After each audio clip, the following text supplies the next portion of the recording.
गुपकर की बैठक से पहले नेशनल कॉन्फ्रेंस को बड़ा झटका लगा है। पार्टी के जम्मू क्षेत्र के उपाध्यक्ष अनिल धर ने पार्टी छोड़ दी है। अनिल धर 35 सालों से नेशनल कॉन्फ्रेंस के साथ जुड़े हुए थे। उन्होंने कश्मीरी पंडितों की मांग पर पार्टी की अनदेखी का आरोप लगाते हुए अपने पद से इस्तीफा दे दिया है।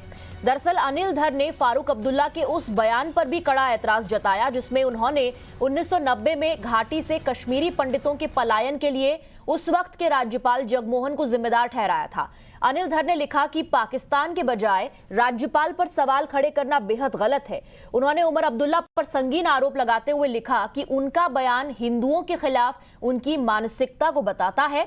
जम्मू कश्मीर में आज दरअसल गुपकर गठबंधन की बैठक होने वाली है। ये बैठक दोपहर 12:30 बजे नेशनल कॉन्फ्रेंस और गुपकर गठबंधन के अध्यक्ष डॉक्टर फारूक अब्दुल्ला के आवास पर होगी।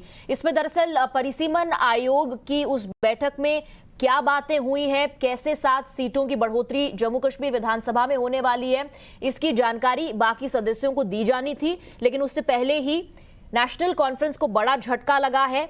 अनिल धर ने पार्टी से किनारा कर लिया है। 35 सालों तक उनका और नेशनल कॉन्फ्रेंस का साथ रहा, लेकिन कश्मीरी पंडितों की अनदेखी की बात कहते हुए, इसका आरोप पार्टी पर लगाते हुए उन्होंने अपने पद से इस्तीफा दे दिया है। साथ ही ऐतराज इस बात पर भी जताया कि 1990 में कश्मीरी पंडितों के पलायन के लिए फारूक अब्दुल्ला ने पाकिस्तान की बजाय उस वक्त के राज्यपाल को जिम्मेदार ठहराया था। और अब इस तरह की बातें पार्टी के भीतर से होने लगी हैं। अब तक सिर्फ और सिर्फ पीडीपी पर और नेशनल कॉन्फ्रेंस पर बाकी राजनीतिक पार्टियां आरोप लगाती थीं कि ये पाकिस्तान को क्लीन चिट आखिर क्यों देते हैं। हमारे साथ प्रदीप दत्ता जुड़ रहे हैं ज्यादा जानकारी लेकर। प्रदीप, जैसा कि मैं कह रही थी, अब तक बाकी राजनीतिक पार्टियां आरोप लगाया करती थीं नेशनल कॉन्फ्रेंस पर, पीडीपी पर, कि ये पाकिस्तान को अक्सर क्लीन चिट दे दिया करते हैं। लेकिन इस बार उन्हीं की पार्टी के भीतर से आवाज उठी है। अनिल धर ने 35 सालों के अपने एसोसिएशन के बावजूद नेशनल कॉन्फ्रेंस से किनारा कर लिया, इस्तीफा दे दिया है।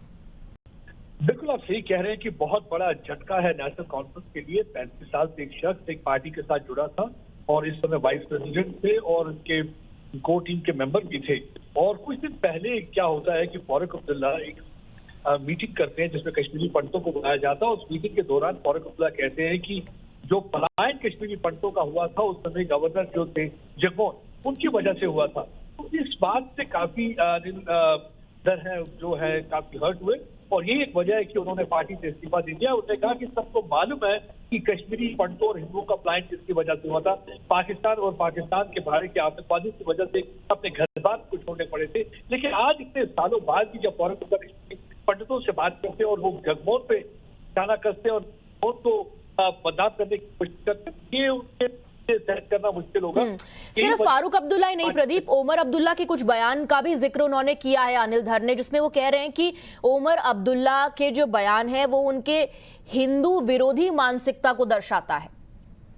देखिए, आप ये जितने भी नेता है, चाहे उमर अब्दुल्ला हो, फारूक अब्दुल्ला हो, या आप देखेंगे कि महबूब मुफ्ती हो, इनमें से कोई भी ऐसा नेता नहीं है जो कि कोई भी मतलब कि माइनॉरिटी कम्युनिटी के फेवर में बोलेगा। देखिए, हाल ही में कितनी घटनाएं हुई, अक्टूबर 1 से लेकर अब तक 15 के करीब गैर कश्मीरी और माइनॉरिटी कम्युनिटी के मेंबर मारे गए, जिसमें कि आतंकवादियों ने कश्मीरी पंडितों को भी निशाना बनाया। लेकिन आप उनके अगर बयान देखेंगे, जो कि स्टेटमेंट देखेंगे, कहीं भी उन्होंने ऐसा नहीं कहा कि पाकिस्तान को ये बंद करना होगा, पाकिस्तान को ब्लेम किया नहीं। उन्होंने हर बार उनको क्लीन चिट देने की कोशिश की और देखिए किस कन्वीनियंस के साथ उन्होंने हमेशा दिल्ली को ब्लेम करने की कोशिश की। उन्होंने कहा जो हालात खराब हो रहे हैं दिल्ली की वजह से हो रहे हैं। एक शख्स जो पार्टी के साथ 35 साल से जुड़ा हो, उसकी यही चाहता है कि एटलीस्ट पार्टी उनके समुदाय के लिए भी बोले, उनकी कम्युनिटी के लिए भी बिल्कुल। आज जो दरअसल होने वाली गुपकार की बैठक, उस पर भी आप नजर बना करके रखिएगा। प्रदीप, शुक्रिया आपका। फिलहाल हम आगे बढ़ रहे हैं। एक बड़ी खबर इस वक्त